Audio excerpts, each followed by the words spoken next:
Hey mon bon ami, si tu veux soutenir la chaîne, je t'invite à le faire gratuitement sur YouTube. Tu regardes une petite pub de 30 secondes et ça nous fait gagner un peu de sous. Merci beaucoup et que la passion te guide. Ouais.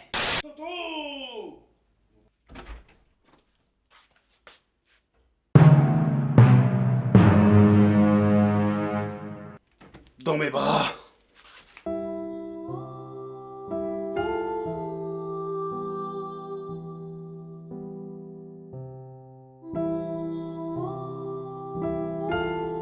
Salutations tête de nas, c'est moi le chef et on se retrouve cette semaine, ce jour, cette heure, pour parler du chapitre 47 de Dragon Ball Super qui, je le rappelle, est disponible tout à fait légalement sur l'application Manga Plus de Shonen Jump. Nos placements produits, mais je le dis, parce qu'il faut le dire, quand il y a un truc gratuit, légal, il faut en profiter. Bon, c'est en anglais, mais quelque part, t'as qu'à travailler à l'école et tu pourrais parler anglais, donc casse pas les couilles maintenant. Donc voilà, ouais, je m'énerve, je t'insulte, mais c'est comme ça. Voilà, bon chapitre, très bon chapitre, très bon chapitre, j'ai envie de dire enfin Toto, est-ce que tu as commencé à comprendre parce que je te pète la gueule quand c'est pas bien, mais quand c'est bien, il faut le dire que c'est bien, donc voilà, je te fais un bisou Toto, Toto le cheval, tu as bien travaillé, tu as bien bossé, enfin on a du DBZ, du Dragon Ball, ambiance DBZ, j'ai l'impression de retrouver le Goku et le Vegeta, où c'est que je les avais laissés. Hein, ouais, je parle très bien français, mais t'as compris ce que je voulais dire. Où on les avait laissés à la fin de Dragon Ball. Bah voilà, est-ce que c'était si compliqué? Il a fallu 47 chapitres pour qu'on en arrive là. Bon, les 2-3 d'avant étaient pas trop mal non plus. Mais quand même, j'ai envie de dire, il était temps. Il était temps, bordel. Oui. Bon, je vais pas oser dire que c'est peut-être le meilleur chapitre qu'on ait eu jusqu'à présent, mais c'est l'un des meilleurs. C'est l'un des meilleurs, on est clairement sur la bonne voie. Donc il faut pas tout foirer maintenant. Là, t'as toutes les cartes en main, Toto. Fais-nous rêver maintenant. Ouais, pourquoi j'ai kiffé? Parce que déjà, on retrouve cette ambiance qu'on n'a pas eue depuis bien longtemps dans Dragon Ball Super. Cette ambiance pesante, cette ambiance de « on est dans la merde, comment va-t-on s'en sortir ?»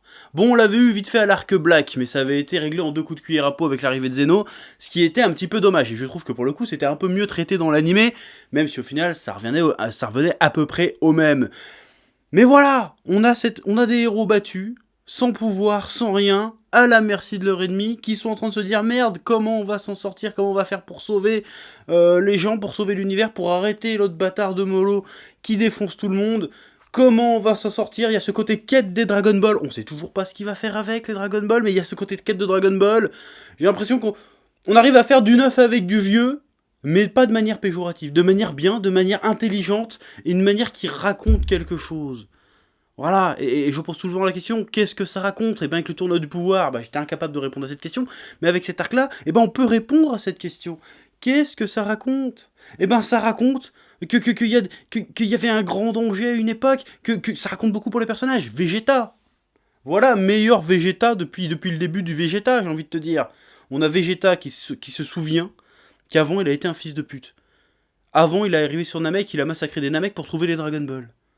Donc il s'en veut, parce que Vegeta repentit, Vegeta gentil, Vegeta s'en veut, donc il demande à l'ancien chef des Namek, bon, vous pensez quoi de moi, même si j'ai tué des Namek comme Molo et Freezer et ses potes, vous m'en voulez ou pas? Et il fait, on n'oubliera pas ce que t'as fait, mais on t'en veut pas, parce qu'on n'a pas le temps, tu vois. Donc quelque part, on enlève un peu un poids sur la conscience de Vegeta, là c'est important. Là, ça raconte quelque chose. Il y a une évolution, putain. Et c'est beau, c'est touchant. Le mec qui est arrivé sur Namek il y a une dizaine d'années, un peu plus, pour tous les buter, va maintenant peut-être mourir en essayant de les défendre, en voulant se racheter. Et la phrase qu'il dit à Goku, putain Goku, si tu t'en sors, enfin Kakaroto, si tu t'en sors, ta priorité, ça sera de faire que les Namek bien. Fais ça pour moi, poto. Parce que c'est un de mes poids sur ma conscience. Il faut que je me pardonne. Il faut que je fasse un monde honorable. Ça, c'est bien. C'est ça qu'on veut voir, bordel de merde. Pourquoi on a dû attendre si longtemps pour avoir ce développement-là de Vegeta? Ça s'écrit tout seul, en plus, cette merde. Depuis le début, ça aurait dû commencer directement par là. Et là, Dragon Ball Super, ça serait au pinacle, bordel de merde. Pourquoi ça n'a pas été fait avant? Moi, ça me tue. En même temps, je suis content que ça arrive enfin. Et pourvu que ça continue là-dessus, il y a tellement de choses à raconter avec Vegeta. Putain, ça c'est excellent, très bien Toto, ça me plaît. Et pareil avec Goku, qui revient d'encore plus loin que Vegeta dans Dragon Ball Super, qui était juste un teubé immature, et qui là enfin reprend sa place de héros, de sauveur, de guerrier sans peur et sans reproche. Bon, j'exagère avec le côté sans peur et sans reproche, mais le côté je suis dans la place, fermez tous vos gueules, c'est moi le héros. Tu vois ce que je veux dire? Le côté j'en impose, le côté charismatique de Goku, le côté on va se battre, tu vois. Même la scène, là, cette scène était magnifique. Bon, alors, je reparlerai des dessins de Toyotaro après, même s'il y a du mieux. Voilà, la scène où ils savent qu'ils vont se faire défoncer, mais ils vont quand même au-devant du méchant. Et qu'ils essayent de libérer toute leur puissance, et puis qu'ils disent « Oh putain, on est nuls !» Et qu'ils se regardent « On va tellement crever !» Et qu'ils sourient, et qu'ils y vont quand même. Pas pour gagner, mais parce que c'est la seule chose à faire, tu vois. Ça, j'aime bien, ça, c'est l'esprit des BZ. On se jette dans la bataille, même si on va se faire défoncer. On n'a pas eu beaucoup ça dans Dragon Ball Super. On n'a pas eu beaucoup ça. Et bah ça me plaît. Ça me parle. J'ai eu des petits frissons. J'étais en train de lire, j'ai été surpris, pris par surprise. J'étais en train de lire, oh, petit frisson de plaisir, petit frisson de passion. C'est ça qu'il faut faire avec Dragon Ball, bordel de merde. Tu ne fais pas juste on fait des combats pour gagner des clafoutis, des trucs comme ça. Tu me fais des trucs avec enjeu. Là, la scène marche parce qu'il y a un véritable enjeu, il y a une véritable tension. Ça raconte quelque chose pour les deux personnages et leur relation. Bah, c'est ça qu'on voulait. Est-ce que c'était compliqué à faire? Non, c'était pas compliqué. Alors pourquoi ça arrive que maintenant, bordel? Mais je suis jamais content. Je suis content parce que ça arrive, mais je suis pas content parce qu'il a fallu attendre presque 50 chapitres pour que ça arrive. C'est pas normal. C'est pas normal, ça s'écrit tout seul, ce genre d'histoire, normalement. Avec Goku et Vegeta, ça s'écrit tout seul. Mais non, à la place, tu nous mets des trucs de merde, là. Donc maintenant, Toto, hein, la Toei, je sais pas qui c'est qui prend les ficelles, je sais même pas qui c'est qui fait vraiment l'histoire dans ce truc-là. Continue là-dedans. Voilà, là c'est la bonne piste. Là c'est la bonne piste. Je suis prêt à tout pardonner Dragon Ball Super si tu continues tous les prochains chapitres dans cette veine-là. Ça c'est bon, c'est ça qu'on veut. Oui, et c'était surtout un chapitre plutôt bien rythmé, plutôt haletant. Hein, parce que moi j'étais tellement pris dans le délire Goku et Vegeta qui vont se sacrifier contre face à Molo, que quand le vaisseau de la patrouille galactique est arrivé, j'étais un peu surpris. Je me suis surpris à être pris au jeu, tu vois. Et ça faisait longtemps que c'était pas arrivé. J'étais en train de le lire, j'étais dedans, tu vois. Et puis je vois, oh la surprise, j'étais surpris, j'étais, oh non. Et là je vois Mérus, c'est Mérus il s'appelle, j'ai oublié son nom, avec sa coupe de je sais pas quoi là, qui arrive et qui fait le café. Ce personnage, mais où il était tout ce temps? Où il était tout ce temps? Ce personnage est stylé. Bon, je le trouvais un peu chelou, un peu traître. Finalement, peut-être pas. Finalement, le gars a l'air d'être en place. Il fait des trucs stylés. Ça me plaît. Bon, après, le coup de tiens, je balance un rayon collant parce qu'on a quand même conçu des armes pour essayer de t'arrêter, même si ça tiendra pas tout le temps. Bon, ça, je trouve ça un peu facile. Pareil, parce que j'arrive au prochain truc. Le coup de Majin Buu qui s'est fait hypnotiser par un hypnotiseur pour se remémorer les mémoires de l'ancien Kaioshin. Je trouve ça un petit peu capillotracté, même pour du Dragon Ball. Voilà, je trouve ça un peu facile que tout d'un coup, j'aurais préféré que Boo ait un flashback en voyant la gueule de Moro, tu vois, qui se souvienne, oh putain, t'as tué tous mes potes à l'époque, plutôt qu'il nous explique le truc, oui, en fait, il y avait un hypnothérapeute, qui lui a fait raviver ses souvenirs, j'ai pas trop aimé. Bon, c'était une blague, je sens que c'était une vanne, mais c'était pas forcément une bonne vanne. Est-ce que c'était obligatoire, même pour la vanne? Est-ce que c'était le moment d'être une vanne, j'ai envie de te dire? Je sais pas. Toriyama, il sait bien mettre les vannes. Là, c'est un moment de tension, c'est un moment d'émotion. Tu peux pas juste désamorcer ça avec une vanne de merde. Bon, si, il y a déjà la vanne de Boo qui tombe comme une grosse merde sur Jaco, tu vois. Est-ce qu'il fallait en rajouter une couche encore? Je ne sais pas. Ce qui m'amène au sujet du retour de Boo. Alors, tout le monde s'est enjaillé principalement sur ça. Genre, oh, il y a Boo qui est revenu, il est trop balèze, c'est trop bien et tout.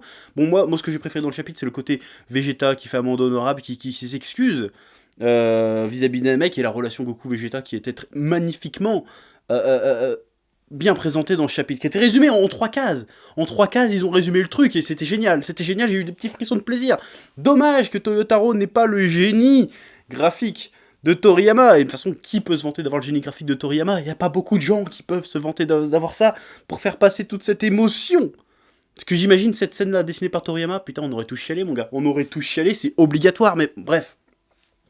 Donc Boo revient, il a les souvenirs du Grand Kaioshin, donc a priori c'est assimilé Grand Kaioshin, Boo, quelle est la part de Boo, quelle est la part de Grand Kaioshin, on sait pas trop.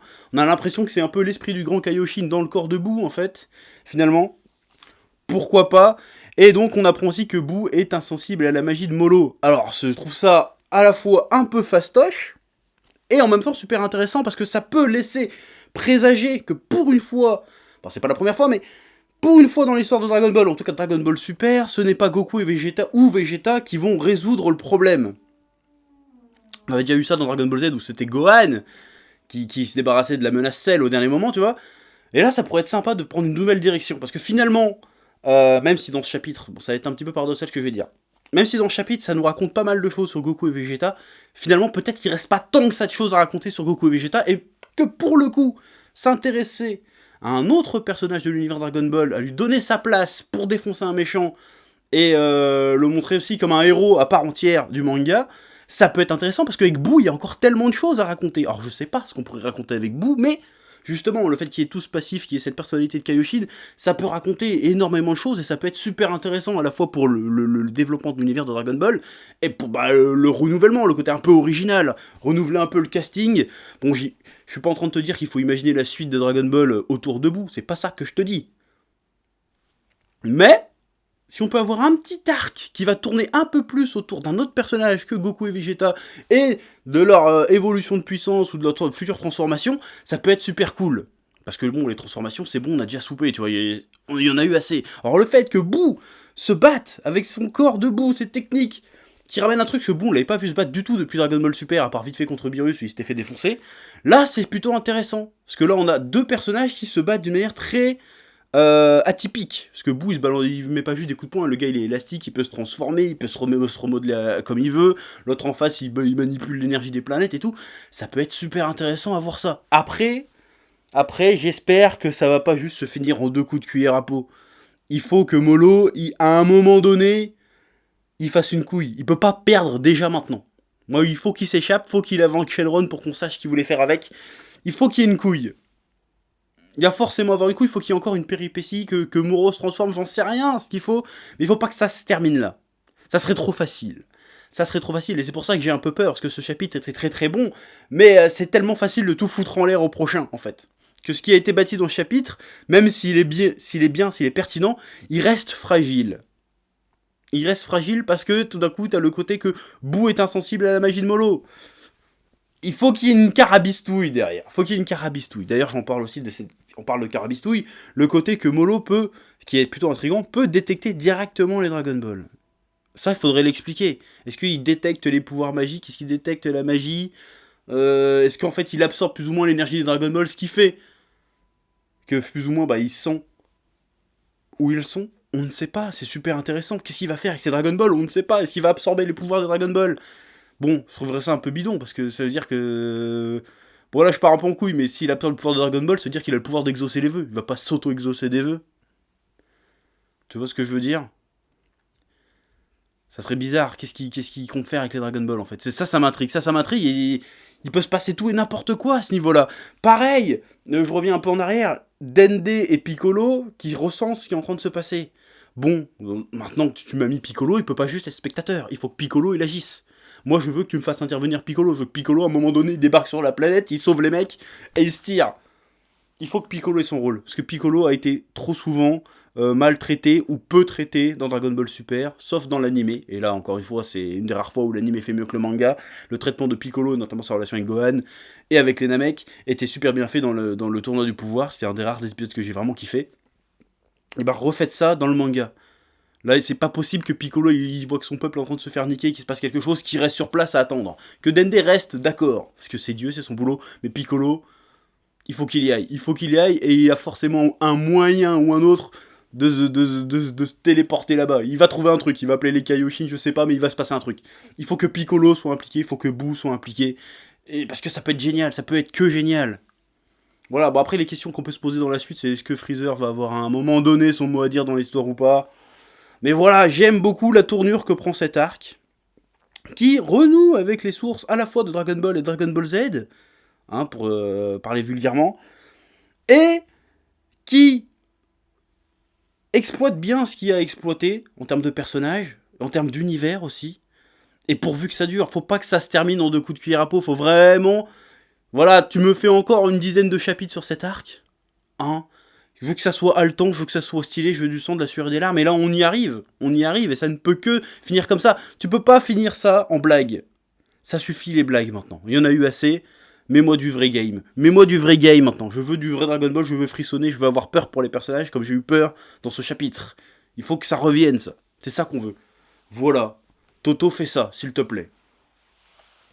Sur ce, je pense que j'ai fait à peu près le tour. Non, je n'ai pas parlé des dessins. Je n'ai pas parlé des dessins. Je vais parler des dessins qui sont un peu mieux en vrai, vraiment. Mais le découpage, j'ai encore du mal avec le découpage. Je trouve que Toyotaro, bon, c'est personnel, hein. Après c'est une conception de la BD qui est propre à chacun, mais je trouve qu'il détaille trop les actions.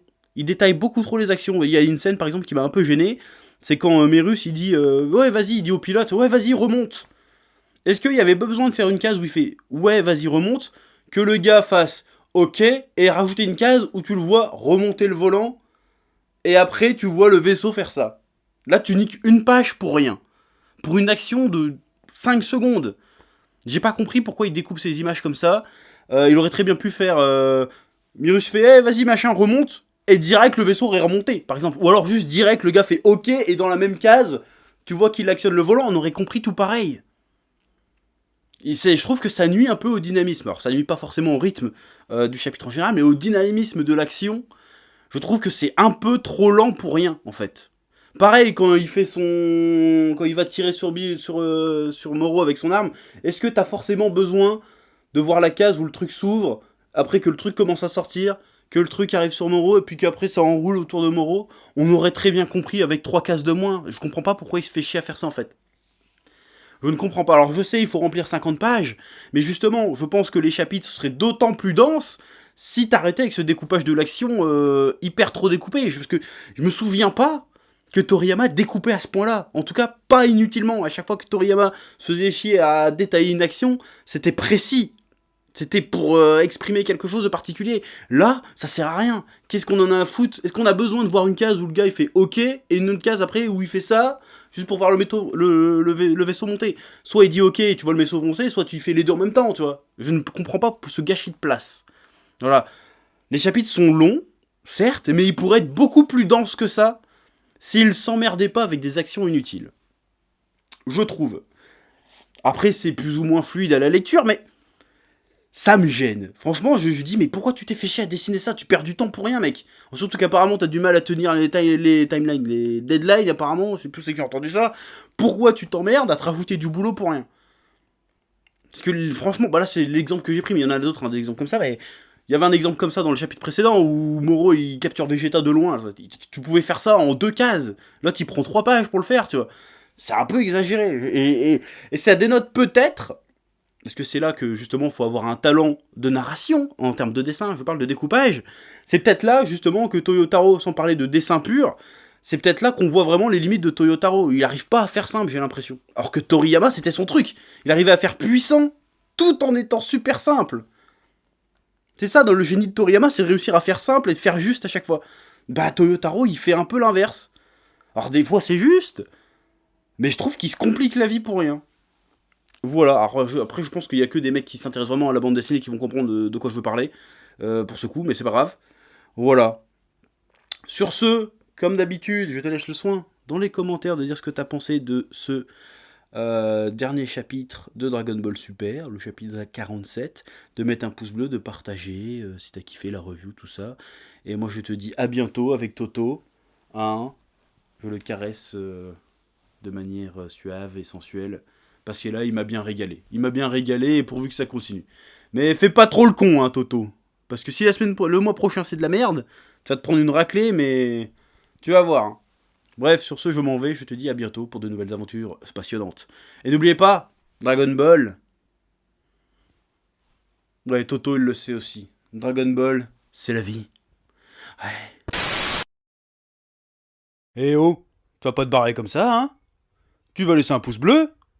Un petit pouce bleu, hein? Puis tu regardes aussi les autres vidéos? Parce que voilà, tu t'abonnes? Ouais?